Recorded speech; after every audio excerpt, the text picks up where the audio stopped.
In the overwhelming silence of the house, every sound grew louder.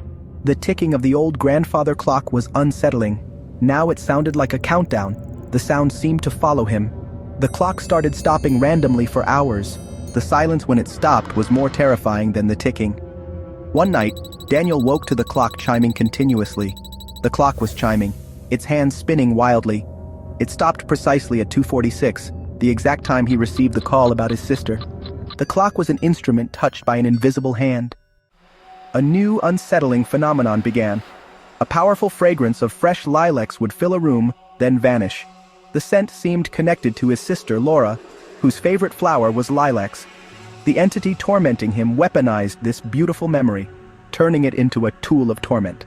Sometimes faint, sometimes overwhelming, the scent was a constant reminder of his loss.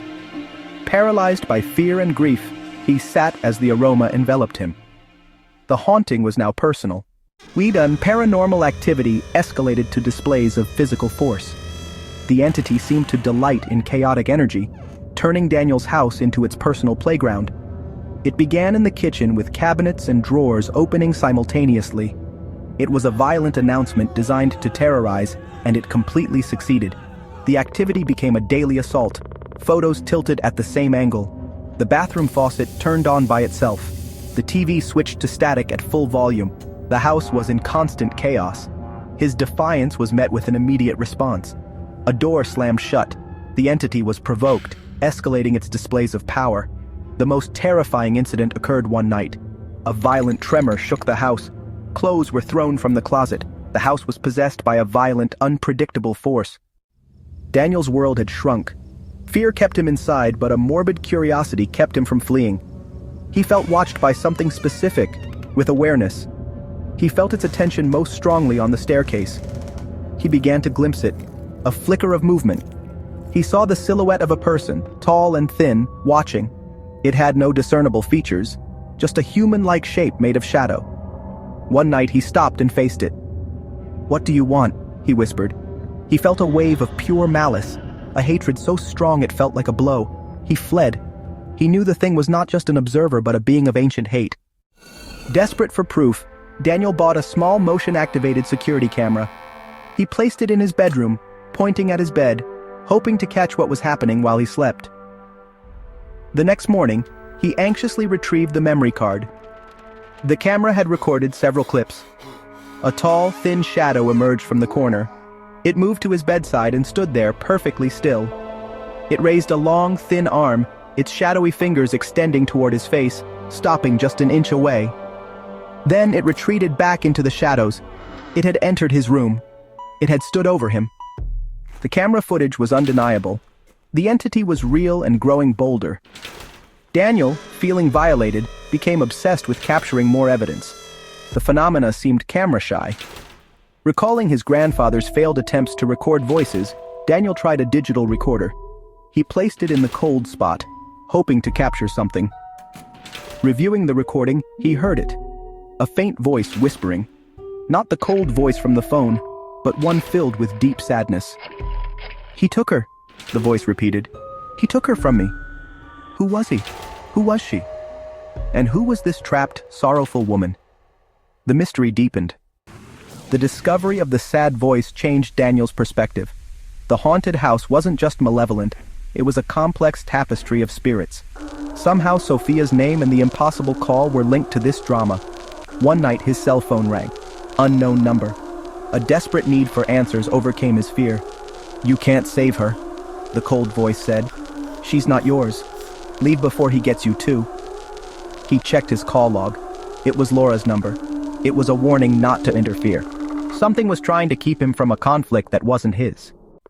The warning calls pushed Daniel to seek answers. Sophia, written in the dust, was his only clue. He searched his grandfather's chaotic archives, finding nothing for hours. Then, he found a forgotten album hidden in a dusty trunk. It contained photos from the 1940s, gatherings in his house. A portrait revealed a young woman with sad eyes. Underneath, the name Sofia Aranda. He felt a strange connection. He had a face, a name, and needed to leave the house to find answers. A la mañana siguiente, Daniel salió de la casa por primera vez en días. Salir al aire fresco y frío fue como salir a la superficie después de haber estado bajo el agua por mucho tiempo. La luz del sol parecía, bueno, anormalmente brillante, y los colores del mundo demasiado vivos. Caminó hacia el centro de Santa Renata, con la fotografía de Sofía Aranda bien guardada en el bolsillo de su chaqueta. El pueblo, con sus calles tranquilas y ojos vigilantes, no se sentía menos amenazador que la casa, pero era un tipo diferente de amenaza, una que al menos podía ver. Se dirigió al ayuntamiento, un pequeño edificio de piedra que albergaba la biblioteca y los archivos municipales. Buscaba a una persona, el señor Elías Vargas, el anciano historiador semi-retirado del pueblo. Elías Vargas era una institución del pueblo, un hombre cuya mente era una biblioteca viviente de la historia de Santa Renata, tanto oficial como tácita. Daniel lo encontró en una oficina pequeña y polvorienta en el sótano del ayuntamiento, rodeado de imponentes pilas de libros y mapas amarillentos. Era un hombre pequeño, parecido a un pájaro, con gafas gruesas que magnificaban sus ojos curiosos e inteligentes. Saludó a Daniel con una sonrisa cálida pero inquisitiva, reconociéndolo como el chico Urrutia. Daniel, con la voz temblorosa, explicó que estaba investigando la historia de su casa y se había encontrado con un nombre que no reconocía. Sacó la fotografía y la deslizó sobre el escritorio. El señor Vargas tomó la fotografía, frunciendo el ceño mientras la estudiaba. Un destello de reconocimiento, mezclado con algo que parecía tristeza, cruzó su rostro. «Ah, sí», dijo suavemente, su voz un seco susurro de papel viejo. Sofía Aranda, una historia trágica, esa, un nombre que muchos en este pueblo han elegido olvidar. Se recostó en su silla, sus ojos adquiriendo una mirada distante mientras se sumergía en sus recuerdos. Explicó que la casa de Daniel no siempre había sido solo un hogar familiar. En los años 40, durante un periodo en que su bisabuelo vivía en el extranjero, la casa había sido alquilada a un grupo de espiritistas. El historiador describió cómo el grupo usaba la casa como refugio, un lugar para realizar sesiones de espiritismo e intentar comunicarse con el otro lado. Creían que la casa era un punto de conexión, un lugar con una energía única que facilitaba el traspaso entre mundos.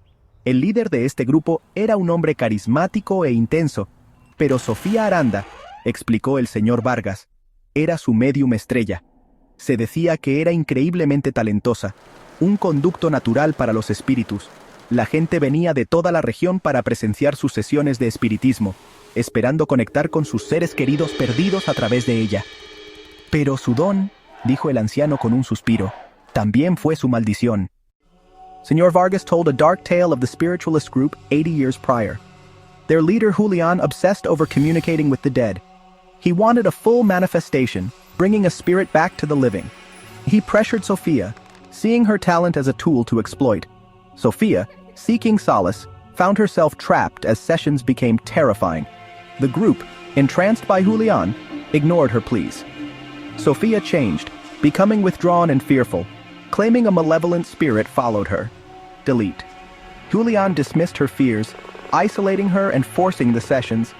He believed this entity was key, using Sofia as a gateway. The house became Sofia's prison, haunted by the dark entity. Sofia was found dead in Daniel's room. Officially it was a heart attack, but rumors spread. Some whispered Julian's ritual pushed her soul out, claimed by darkness. The group dissolved, Sofia's story buried in Santa Renata's haunted history. Daniel escuchó el relato del historiador, un frío y creciente pavor llenándole las venas. Las piezas estaban encajando, formando una imagen más horrible de lo que podría haber imaginado. La mujer que susurraba en su grabadora era Sofía, su voz atrapada en un eterno ciclo de dolor y miedo. El poltergeist violento, el observador sombrío, este era el él de la llamada de advertencia, la entidad oscura que Julián había atraído a la casa, la cosa que se la había llevado. Sintió una profunda ola de empatía por la trágica medium, una mujer usada y desechada, su espíritu ahora atrapado en una batalla contra el mismo demonio que le había causado la muerte. Finalmente entendió la advertencia. No puedes salvarla. Le agradeció al historiador, su mente dando vueltas por la información. Cuando estaba a punto de irse, un pensamiento lo asaltó, una pregunta repentina y escalofriante. «Señor Vargas», preguntó, con la voz ronca. ¿Sabe usted la fecha exacta en que fue encontrada muerta Sofía Aranda? El anciano se ajustó las gafas, mirando a Daniel con una expresión de leve sorpresa ante la pregunta específica. Rebuscó entre una pila de papeles en su escritorio y sacó una delgada carpeta de archivos etiquetada con el nombre Aranda. La abrió, pasó un dedo torcido por un informe forense amarillento y luego miró a Daniel. «Veamos», dijo el señor Vargas, entrecerrando los ojos ante el documento. Fue hace bastante tiempo, por supuesto. Según esto, fue descubierta la mañana del 12 de abril de 1946. A Daniel se le heló la sangre. La fecha lo golpeó con la fuerza de un golpe físico, dejándolo sin aliento. 12 de abril. No necesitaba consultar un calendario. Conocía esa fecha tan bien como su propio cumpleaños. Era una fecha grabada en su memoria con dolor y trauma. Retrocedió un paso, apoyándose en una estantería para sostenerse, con el rostro pálido. El historiador lo miró con preocupación. «Hijo, ¿estás bien? Parece que has visto un fantasma». Daniel solo pudo negar con la cabeza, incapaz de hablar.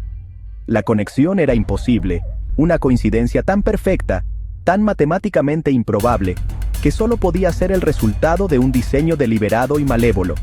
Era un detalle que vinculaba la tragedia del pasado directa e íntimamente con su propio dolor personal, tejiendo las dos historias en un único y aterrador tapiz.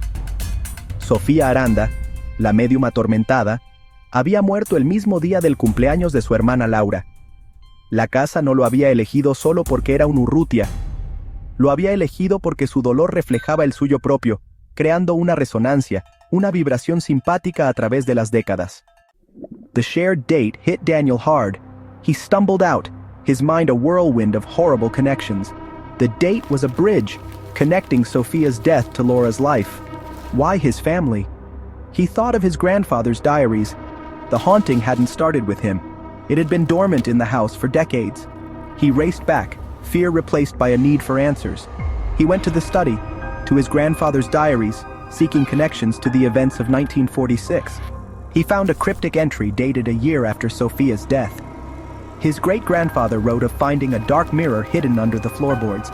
He felt it was the source of the house's melancholy. The entry ended. It whispers promises in my dreams about power. Daniel's blood froze. He found an entry from 1970 where his grandfather mentioned the cursed mirror. It fed on negative emotions. His grandfather hid it behind the large mirror upstairs, the center of the cold spot. La verdad golpeó a Daniel con la fuerza de un impacto físico. El espejo grande y empañado en el pasillo no era solo un mueble, era una máscara, una fachada que escondía algo mucho más siniestro. Detrás de él, sellado dentro de las paredes de su casa familiar durante décadas, estaba el oscuro espejo de obsidiana, la fuente del encantamiento, el portal por el cual la entidad había entrado por primera vez y el ancla que la ataba a la casa. Su abuelo no había desterrado el mal, simplemente lo había escondido, dejándolo latente, esperando una nueva fuente de energía para alimentarse. Y Daniel, llegando con el corazón destrozado por el dolor, había sido la comida perfecta. Ahora comprendía la imagen completa y horrible. La entidad, atraída al mundo por el poder de Sofía, había quedado atrapada en el espejo de obsidiana, un portal que no podía cruzar completamente. Había tentado a su bisabuelo con poder y se había alimentado de las ansiedades de su abuelo. Ahora, se estaba alimentando de su dolor por Laura. Estaba usando su pena como una llave, retorciendo sus recuerdos de su hermana, su número, su flor favorita, para amplificar su dolor. Cuanto más sufría, más fuerte se volvía. Cuanto más fuerte se volvía, más cerca podía llegar de liberarse de su prisión detrás del espejo. La casa no solo estaba embrujada, era un motor impulsado por el dolor de su familia. Las dos facciones en guerra ahora estaban claras. Por un lado estaba el espíritu afligido y atrapado de Sofía Aranda, la mujer que susurraba y que había intentado advertirle garabateando su nombre en el polvo. Por el otro lado estaba la voz fría y calculadora del teléfono, que ahora sospechaba que era un tipo diferente de entidad,